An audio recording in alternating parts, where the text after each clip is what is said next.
Me Judas papahino vo koa te Jisu me pasue. Rabbi, Me pa tomo bona panane. Me uri pa ato wakikis krus pene Jisu.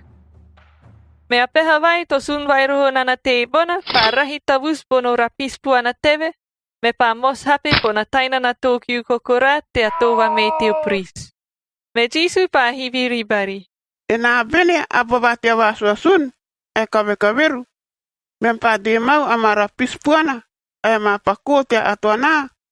Te mamihi bon, nana pate te me kano mamiam te aweweo, wa te in pena pena. Pena wasus botari no mamatawan.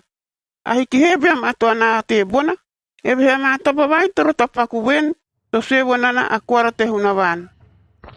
Me a kamera rio disciple teve pa kaukahi bari me uri pa rusin.